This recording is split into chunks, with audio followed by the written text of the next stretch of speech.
ഒരു മൊബൈൽ ഫോണിനെ കമ്പയർ ചെയ്ത് നോക്കുമ്പോൾ ഒരു മൊബൈൽ ഫോൺ ഇല്ലാത്ത ഒരു വീടും ഇന്നില്ല. ഏതൊരു മുക്കിലും മൂലയിലും ഒരു മുറുക്കാങ്കട പോലെ ഒരു കടയിട്ടാലും നമുക്കൊരു സർവീസ് ഉറപ്പായിട്ട് നമുക്ക് വന്നു കിട്ടും. ഹായ്, നമ്മളെ KMIT-യിൽ 4th മൊഡ്യൂളിൽ പഠിക്കണേ ഷാമിലിൻ്റെ ഉപ്പയാണ് ഇപ്പം ഇന്ന് വന്നിട്ടുള്ളത്. അപ്പോൾ ഷാമിൽ ഇപ്പോൾ 6 മാസത്തെ കോഴ്സ് കഴിഞ്ഞ് ട്രെയിനിങ്ങിന് പോവാണ്. അപ്പോൾ നമുക്ക് ഇപ്പാനോട് കുറച്ച് കാര്യങ്ങൾ ചോദിച്ചാൽ.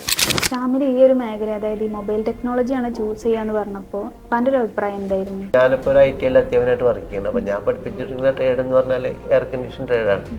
അപ്പോൾ അതിൽ ചേർക്കാൻ കരുതി ഞാൻ അവനെ സജസ്റ്റ് ചെയ്യുമ്പോൾ അവന് താല്പര്യം മൊബൈൽ എഞ്ചിനീയറിംഗ് ആണ്. പൊതുവേ മറ്റുള്ള കോഴ്സിനേക്കാളും ഫ്യൂച്ചറുണ്ട്, പ്ലേസ്മെൻ്റ് ഉണ്ട്.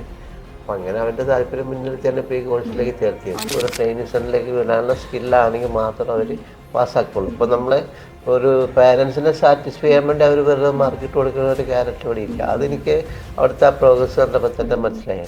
ഏതൊരു മുക്കിലും മൂലയിലും ഒരു മുറുക്കാങ്കട പോലെ ഒരു കടയിട്ടാലും നമുക്കൊരു സർവീസ് ഉറപ്പായിട്ട് നമുക്ക് വന്നു കിട്ടും. അത് ഞാൻ മനസ്സിലാക്കിയിട്ടുണ്ട്. അപ്പോൾ അങ്ങനെയാണെങ്കിൽ അവൻ്റെ സ്വന്തം കാലിൽ നിൽക്കാനായിട്ട് കുറച്ചുകൂടി പ്രാപ്തനാക്കുന്ന ഒരു തൊഴിൽ മേഖല ഇതാണെന്നുള്ളത് എനിക്ക് ഏറെ ബോധ്യമായിട്ടുണ്ട്. അപ്പോൾ അവൻ്റെ ടാലൻ്റ് ആണെങ്കിൽ അങ്ങനെ അതിൻ്റെ തൊഴിൽ തന്നെ. അത് ശരിക്കും നല്ലൊരു സ്റ്റെപ്പായിരുന്നു ഇപ്പോൾ ഞാൻ മനസ്സിലാക്കുന്നത്.